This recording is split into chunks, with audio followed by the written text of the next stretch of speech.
So we can start. Our colleagues, thank you so much for joining the session.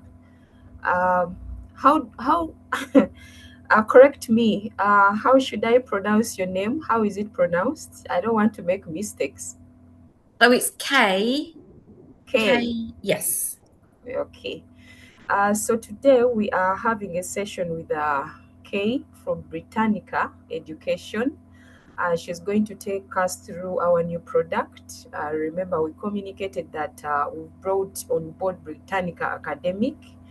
It's one of the databases that we shall be having access to in 2026. We had a trial late last year, which went very well, and most of you showed your interest to have access to the database. So today we are having an introductory session with the team. So she's going to take us through. Please, if you have any questions, I hope she's flexible enough to receive the questions during the session. So feel free to raise your hand and ask. And at the end of the session, we shall be in position to share the recording with all of us, and also we shall also archive it on the Consortium's YouTube channel so that you can always refer to it whenever you need it. So thank you so much for joining. Please, if you have any colleagues that are planning to join, just let them know that it's already noon, 2 past, and we are starting the session. So thank you so much. Over to you, Kay. Thank you very much, Florence. It's lovely to meet you all.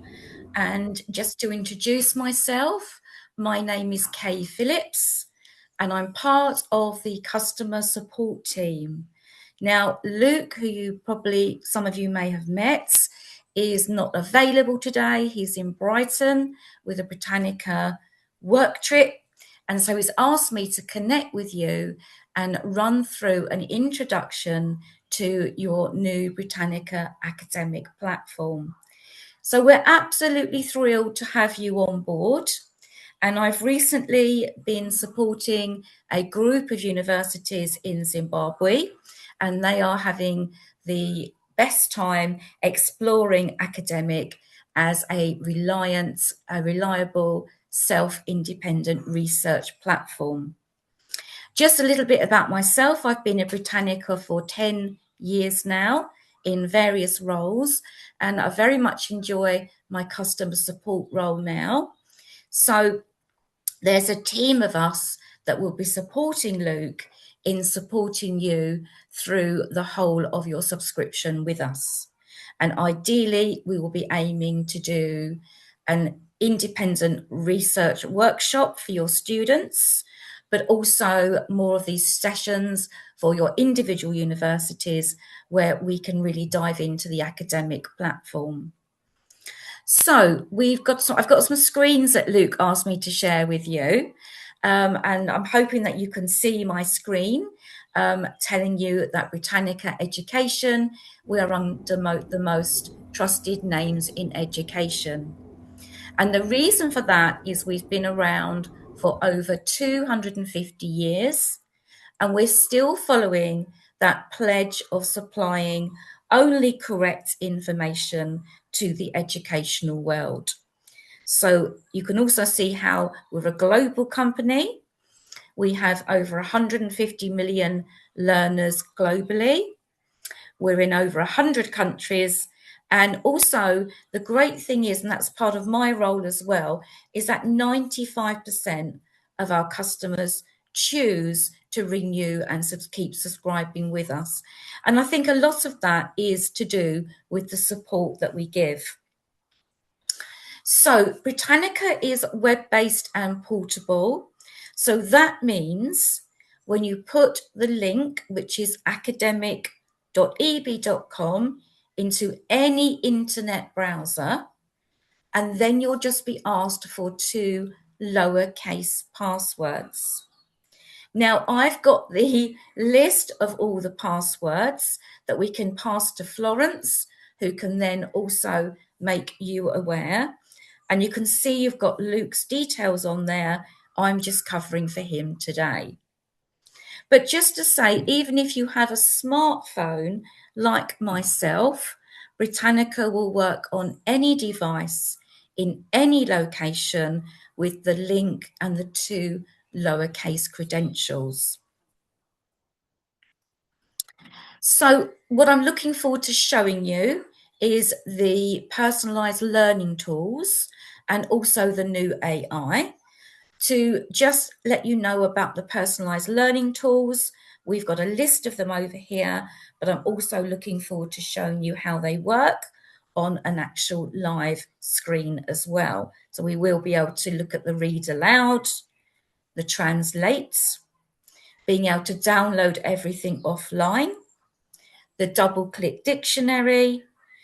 The citation tool is on every piece of content.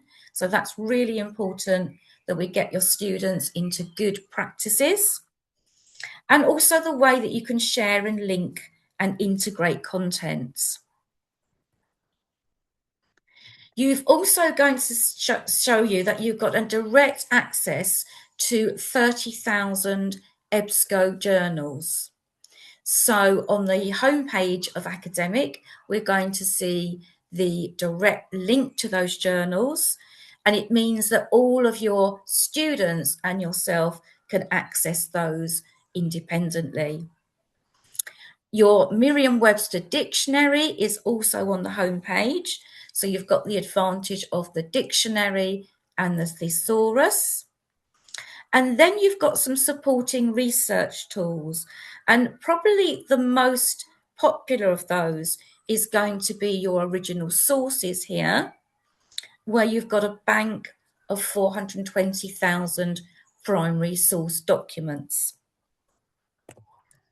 I'm going to show you how we can search for any subjects and find information that is verified and checked. So this is just to explain that we cover all subjects in the world, and some of those that might apply to your universities are listed here. And we can certainly use one of those when we get onto our screen, onto our homepage, and we actually do a comparison search. Now, the great thing with that translation tool is that we have the local languages for you. So you've got Luganda, and I'm going to show you how easy it is to access that translation tool on the Britannica landing page and articles. This is a little bit about our new AI, and it's going to be great that you're going to be able to ask questions, be able to track the source of the answer, but also suggested related questions as well. So we will be looking at the AI, which is a new feature, but has been a real game changer. You can see that I've got lots of options when I'm on the AI. So over the right-hand side here, I've got a question counter. I can use that sources tab to go through to the sources that have been used to create the answer. I can save the information. So when I've had a conversation with the AI, I can download that information onto the device I'm working on. I've then got the choice of next question and new thread. And just to say that the AI is multilingual, so I can use any language and I will receive the answer in the language that I've chosen. So that's going to make it more relative to you. Moving on, that's a little bit more about the advantages of the AI. We don't use any open sources. We only use the content from Britannica platform, all of that data. You'll notice also that it will not write any papers or do any research topic essays for your students, and it will not answer any inappropriate questions, only ones that are related to educational scope. This is a little bit about the articles and the search results page and the tools that we're going to look at when we get onto your academic platform. This is about how Britannica can support professors and staff by making up your bookmark area and sharing a pack of information with your notes with your classes. That's something we can look at once we get onto the platform. So let's go live into Britannica Academic. Now, please bear with me as I'm not quite used to using Zoom. So I'm just going to go back to my screen and stop my share. And then I'm going to go to my screen share button again. And what I'm looking for, if I bring that down and that down, is to share my entire screen. And then I need to ask you if you can see my Britannica Access page here. So this is the page. Can you see the? Yes, we can see it. Oh, fantastic. Everything's going well. So this is the page you arrive on when you put that link into any internet browser. And I'm just going to use one of your credentials here.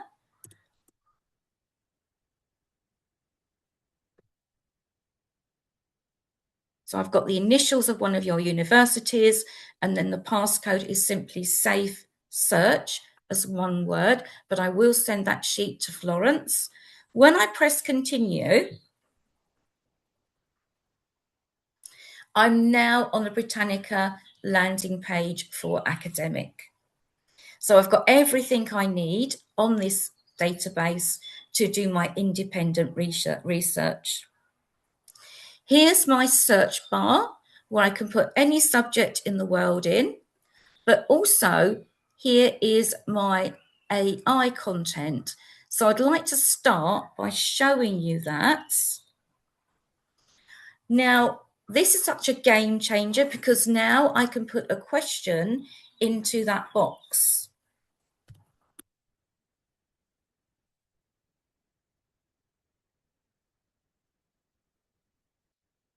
Now, I've simply chosen climate change as an example, but you would be able to use the AI for all of your subjects. I've pressed enter, and within a couple of seconds, you can see I've got my comprehensive answer. That's great. But it gets even better because on the right-hand side, I'm able to click on the sources tab here, and I can go through to the pieces of information in the platform that have been used to create the answer for me. So if I choose number 2, climate change, greenhouse gases,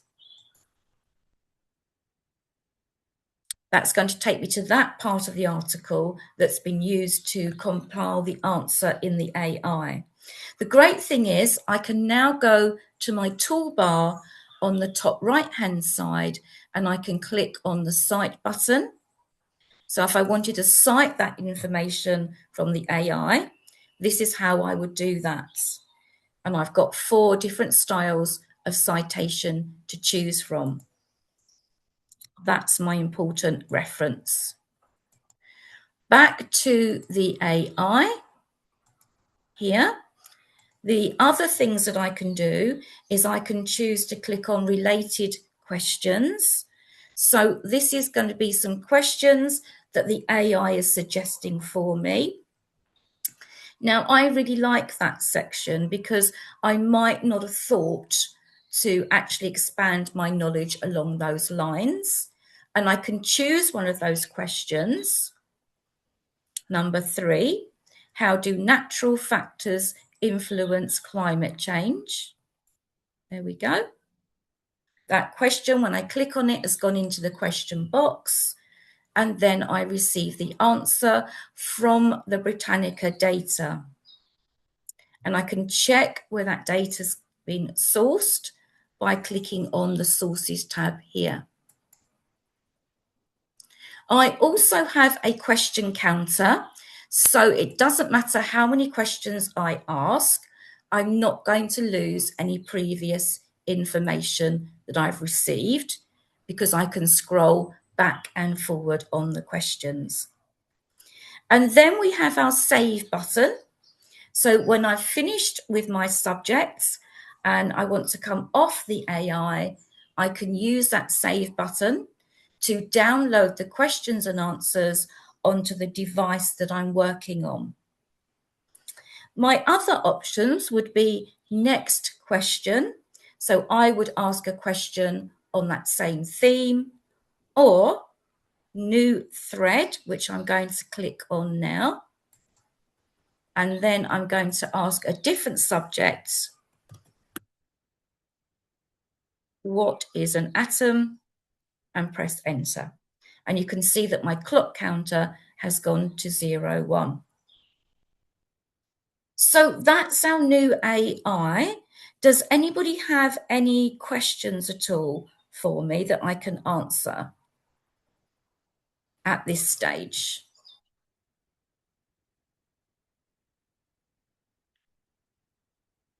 No, that's fine. Let's go back to the AI then and explore a little bit more of academic. So in order to go back to the landing page, I can do that at any point by clicking on the top left-hand side, and I can click on the Britannica Academic logo, and that's always going to revert me back to the landing page that I arrive on once I've put those 2 lowercase credentials in.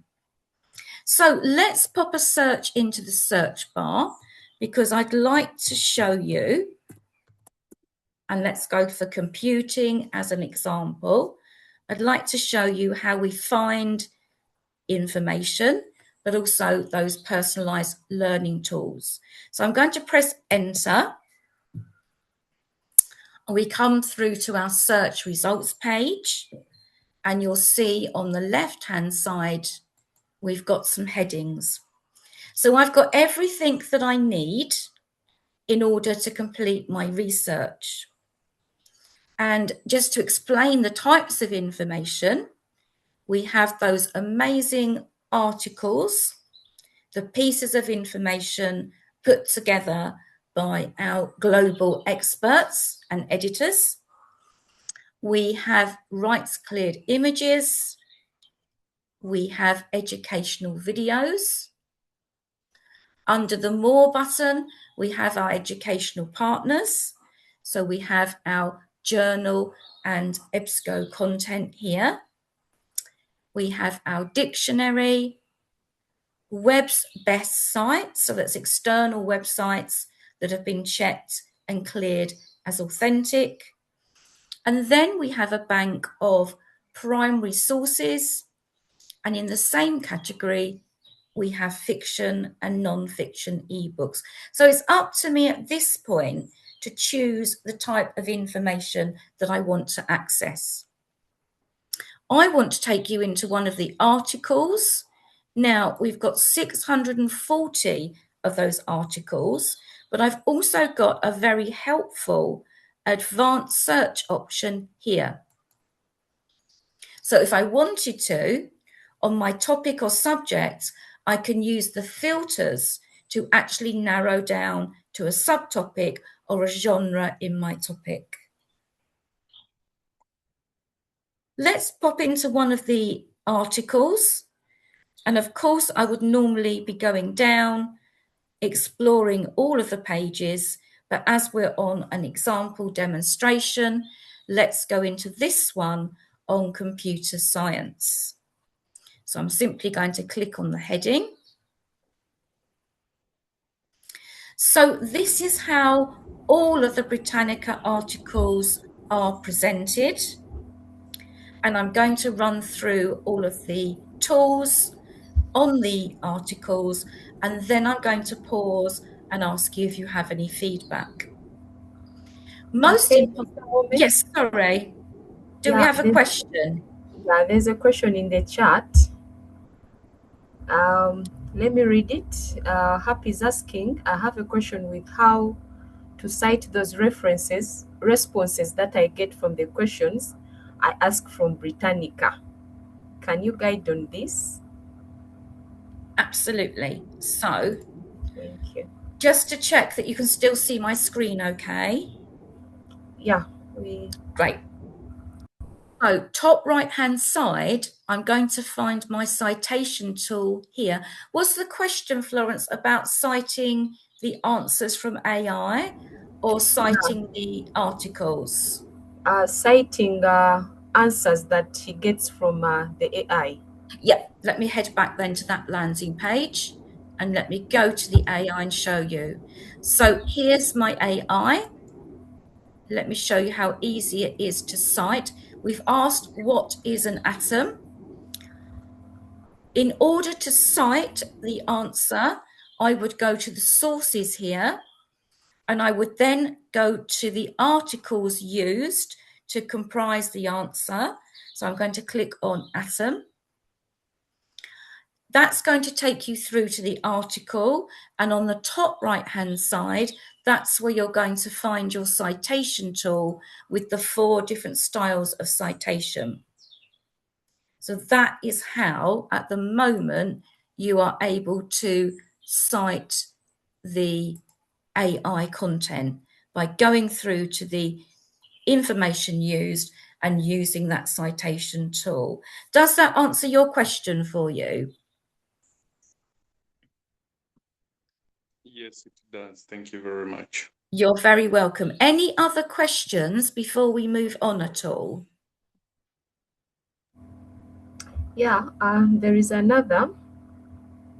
How long does the saved work keep on the gadget? Can it be transmitted into an offline accessible file? Can it be transformed to Word?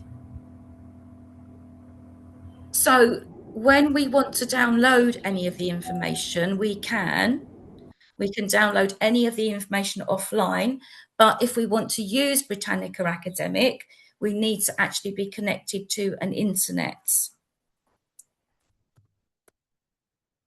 So I'm hoping that answers that question for you. Has anybody else got any questions for me?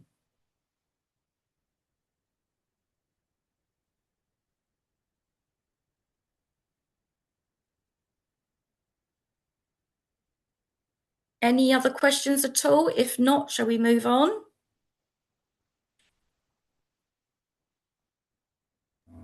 Yes, I think we can move on. Fantastic. So I'm selecting computer science as my article, and then I'm going to run through the personalized learning tools, and then I'm going to pause and ask you if you have any questions.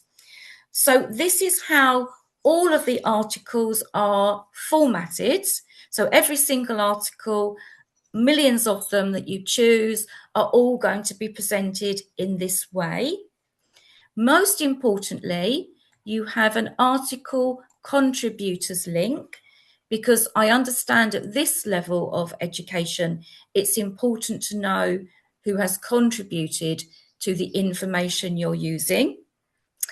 And then on the right-hand side, you've got a very helpful article history link that tells you when it was last updated and who updated that piece of information. The other features on the article, you've got a table of contents on the left-hand side here. I really like this because it shows you at a glance what the article contains. So if a student wanted to start their project on programming languages, they can go straight to that part of the article.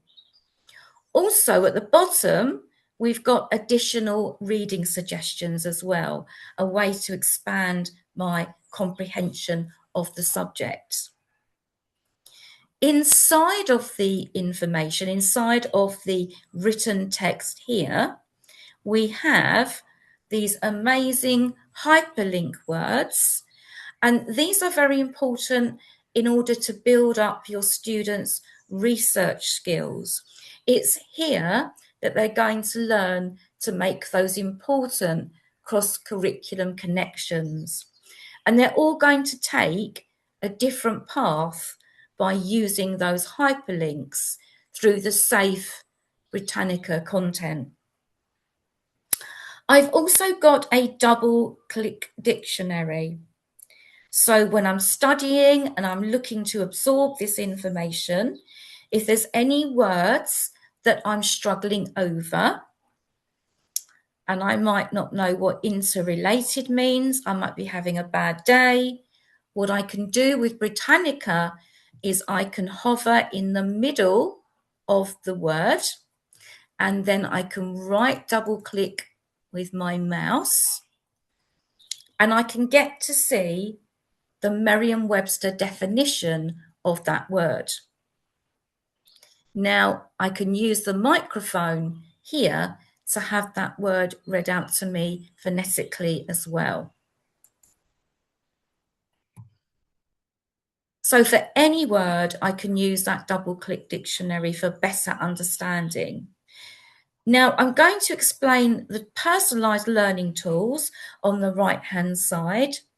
And just to say that all of these tools that are there are perfect for creating an area, a safe area, where your students can become independent researchers. First of all, we have the share button. So I can share any of the information individually by using email. Then we have our bookmark area, which relates to our little pockets on the right hand side, where if we want to, we can create a research area to collate information, pop into folders with our notes to share. That's a very handy area that I'm hoping to cover in the last 5 and 10 minutes. Back to our toolbar, we have got our print icon. So all of the information can be printed, including the rights cleared images and the amazing scientific papers in the EBSCO journal content. Here's our citation tool that's actually on everything, and we have 4 different styles. There we go. Perfect then to copy and paste into our bibliography. And then just next to that citation tool, we have really important, we have our translate tool. So this is going to be really good for me because in alphabetical order, I can choose one of the 120 languages. So I understand that Luganda is a popular one for you guys. So let's pop that one on. So this means if my family language is different to English, I'm able to translate into my first language for a better comprehension. The other option I've got is if I scroll over that translation, I can also have the English equivalent. So it means I can improve my English vocabulary and pick up on my English skills at the same time if I want to. And don't forget, there's 120 of those languages to choose from. Now, in order to go back to the English translation, I need to head to the top left-hand side, and there's a little rectangle box here, and it says Show Original. And that's what I need to click on in order to revert back to the English. There we go. And my final tool is going to be my font customization. There we go. Now I can bring that print to a bigger size. That's going to help anyone with any learning difficulties or any visual problems. Now there should be a text to speech on here as well. And I think I know why it isn't, because there's something that we need to activate on your permissions. So leave that with me. And as you're very new, I will make sure that that is switched on for you. But there would normally be a text to speech button just here. So that we will pop on for you. I'd like to pause now and ask you for any feedback or how the session is going, if there's anything I can help you with. Okay, thank you, Kay. Colleagues, do you have questions as they come in? Could you please at least show us how one can download an article? Is there a provision to downloading? Because sometimes we are in a hurry. You would want to do a search, get articles, save, and then read later. Is there a provision of downloading and saving somewhere on my machine to read later? Thank you. Oh, yes. Do you mean how to save into your bookmark area? So that you Not can... really. I want to download and save it maybe on my desktop or Right. So download. Yes. the way that you would do that on the articles is you would have to email the article to yourself, and then you could use the download once it's on your device. Oh. But if I go to the, let me go to the EBSCO journals, there's actually a download button. Let me show you. So when I go to these journals, and here I pick up this one here.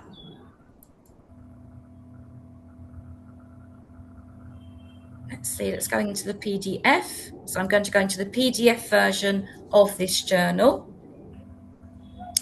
On the right-hand side, can you see I've got my download button there? Yes. So it only applies to the journals? Yes. So in order to download any of the articles, I would need to email that article to myself and then download from there. All right. Thank you. You're very welcome.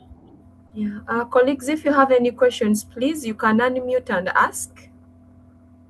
Yes, please feel free to ask me any questions. Right, so somebody has answered a question. How long does the saved work keep on the gadgets? Can it be transmitted into an offline accessible file? Can it be transformed to Word? I think once you've emailed the information to yourself, you can then do anything you want with it. You won't lose it. It's never going to disappear. It's going to be permanently on your device. And then you would be able to download it and use it. It's flexible, it's web-based and portable. So I hope that answered your question for you. We've had a lot of good feedback on the translation, especially to Luganda. So that's very nice to hear. I'm open for any other questions. Please use that chat box. If not, we will go into a little bit further. Just check the time for you. I just want to quickly show you the different types of information that's available. Here we have our images. So I've popped my topic in. When I pick up one of my images, I want to use that image, I would go to sharing options here. And then on the right-hand side, I could email and share that image. I can very quickly pop that image into my bookmark area to come back to later. I can print, and there's my citation. The same applies to the videos. And then under the More button, we have those amazing scientific papers and journals from EBSCO. And you can see for my subject of I've got 5,150. I can also, just to let you know, if I go into just the title of the journal, so I'm going into this one here, I've still got my translate tool.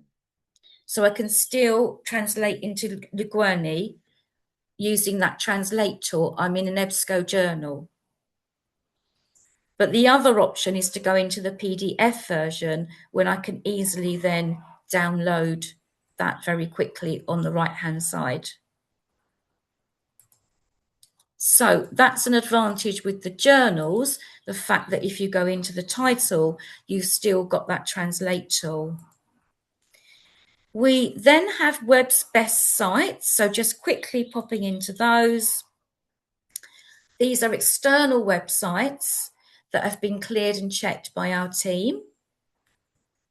And then we have our primary sources and ebooks. So if I was doing a project on human rights and I wanted to find a primary source, I've popped my topic in and I would head to the primary sources section here.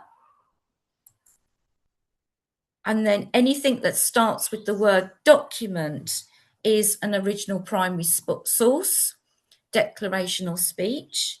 And you can see there, that's the Universal Declaration of Human Rights written in 1948. On the right-hand side, I can share or I can bookmark here into the research area. But we also have ebooks in the platform as well. So just above and below that primary source, I've got some ebooks. They're fiction and non-fiction. Any questions at all before I touch on the bookmark area here? It's a very quick way of being able to save information. Right, so we've had a question about the languages. I know that Swahili's on there. There's an awful lot of Ugandan languages on there. So I suggest that you go on there and just check out what's most suitable for yourself, but you will be pleasantly surprised. We've also had another question. Great, so the question here is about the information on the images. So I'm going to go back to those images here. I'm going to pick up one of those pictures here. We had a topic of human rights. So we've got a picture of Eleanor Roosevelt holding up the poster of the Universal Declaration, which we accessed on primary sources. You can go to media details here at the bottom of the screen, and that will show you on the right-hand side, you've got your site information. So if you wanted information about the pictures, you need to go on to sharing options or media details, choose your choice of citation, and then you've got your information here. All of the pictures come with metadata, in case that's what you mean. So if I pick one of those up here at the bottom, this is going to explain, we've always got some metadata that's going to explain what the picture, what the rights cleared image reflects. So I hope that answered your question for you. I'm just going to pop back and see if there's any other questions. Oh, right, so you want to upload an image, right. So in that case, I would go to my image and I would go to sharing options and I would use the share button and I would use the email to email that to myself, and then I could upload that image anywhere on my device. Or I could take the URL link at the top, because everything has its own unique URL link, to then upload and share that image. And that would apply to all of the content. Everything has its own unique URL link. When I show you the research area, I think that's going to answer a lot of your questions. So let me just go back to the chat box and let me just show you how you can create a bookmark research area. It's very useful because you can use it to favorite information, but you can also put information into pockets and folders that we call resource packs. It's very easy to make one of these areas. You would simply go to create a personal account here and follow the instructions, and that applies to students too. You simply need to choose a username and password, and then you create your research area. I'm going to sign into mine now, but please note I haven't had mine open. I didn't need to have it open to access all the millions of pieces of data. Let me pop my credentials in that I chose. There we go. And click on continue.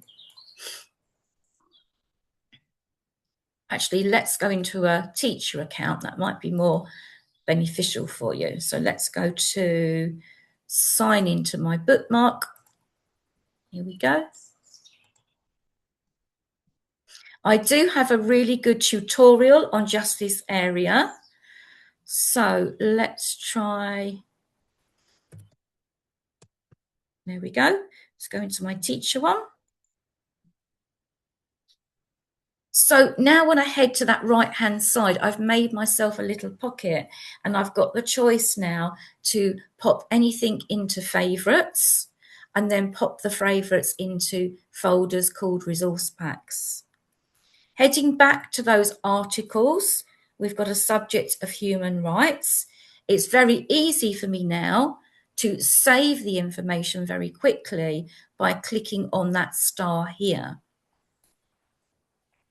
That's now gone into my favourites, and I simply click on done. And I can add as much information as I want to into my favourites or resource pack area. We're on the journals now. Let's pop this journal into my favourites. There we go.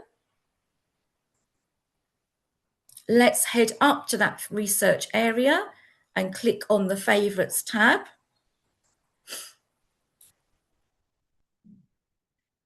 So I've got my magazine on human rights and I've got my article.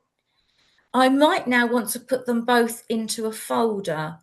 And the way that I can do that is head to my folder section here called resource packs. And I can either use a pack that I made previously, or I can make myself a pack here. As we're doing human rights, I tend to put the month and the year as well. Create a new resource pack here. I've really easily made a folder within a couple of seconds, but it hasn't got any items in that. So I could now go back to my favourites, and under each of the content that I favorited, I've got a link there that says add to resource pack. So when I click on that, I simply need to pick up the pack that's the right one for that information to go into. There we go. And click on done. And the same for the article. Add to resource pack. Pick up the pack that I made a couple of seconds ago and click on done. Now when I head to that folder section on the left-hand side into my resource packs area, at the top you will see the folder. There we go, with 2 items in. And if I go into that folder, you're going to see how versatile that is now, because now I can add my notes. So as a teacher or student, if I click on add note here under this EBSCO magazine, I could put read and make bullet points or essay. I can now jot down some information so that now I've got some information next to the content that I've saved. The last thing that I can do with this pack is if I click on edit pack, Sorry, that was a little bit quick. Edit packs here on the top left-hand side. What I can do is I can add external content into that pack. So if there's anything outside of Britannica that I want to add into that pack, I can add that into that pack as well. So it does make that resource area, that research area, very versatile. The final thing to show you is under our Scottish thistle on the right-hand side. Because we started in Scotland over 250 years ago, our emblem is the Scottish thistle. When you click on that, you have access to a teacher resource called Teach Britannica, and I'm just going to go into that for you now. So what you're able to access are academic toolkits. You can see this one's just been put in new, probably today, about the right site. There's all sorts of topics that would be applicable. But there's also instructional strategies. Here we go. They go right up to university level. And you've also got graphic organisers. Hello, Florence. Sorry. Yeah, you're a little fast on this part. Sorry, did you want me to recap on that bit? Yes, please. Thank you. Great. So let me go back to the landing page and let me show you that on the right-hand side of your screen, you have the Scottish thistle, which is our emblem. Now, it's right next to that research area where you can make that pocket. Now, if you click on this thistle here, underneath that thistle is a supporting resource specifically designed to help teachers. Now, I'm going to click on that. It's called Teach Britannica, and it's fairly new. It came on board, I think it was sort of the end of last year. So I'm going to click onto that, and it's available for all of you. The great thing is it goes up to university level, and on the left-hand side, you've got academic toolkits. So I'm just going to click onto those for you. Here we go. This one looks like it's just been updated or added about citation. And you can see that you can access the college and university level here. And you've got some really interesting subjects. Sources, credibility, reliability and bias, primary and secondary sources, strategies for deep reading, annotated by bibliography. Then the next category you've got on the top is instructional strategies. Again, you can see they go right up to university level.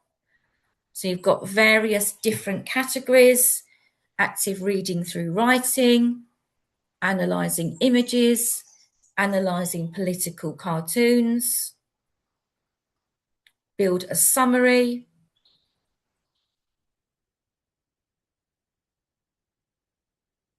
it's all there for you to explore, and it's been put together by our experts and our global editors. You've got loads of those to choose from, all different subjects. The final category is going to be your graphic organisers. So the next time you need support for your teaching, or you want to grab a graphic organiser very quickly, you've got all of those on your Teach Britannica, which is under that thistle on the right-hand side.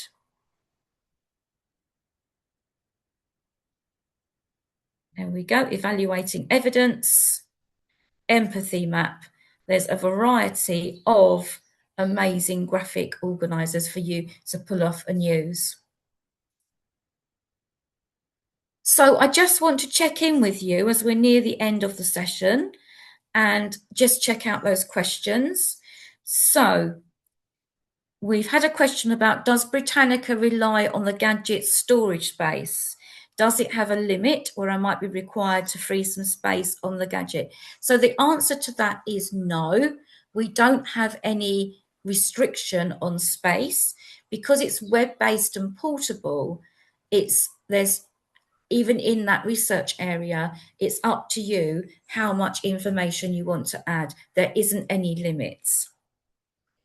And then the other question, does Britannica categorize the accessed information in manner of dates for easy recall?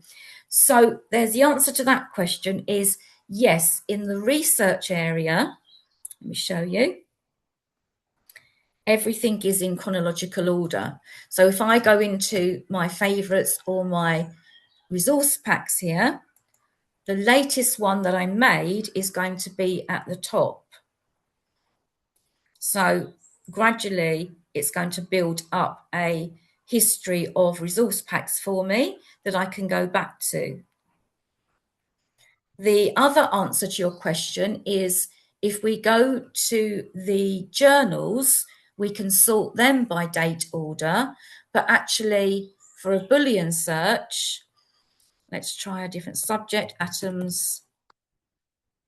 It's not actually in date order, it's in relevance order. So here, I'm going to have the most relevant articles presented to me. And it's up to me to go through and find the one that's the most relevant for my subject. I do have that advanced search that will help. And if I go to the journals here, I do have a way of filtering by date order. So if I wanted to see the most recent publications for atoms, I would go to publication most recent. And that one was published on the 10th of April of this year, so a couple of weeks ago.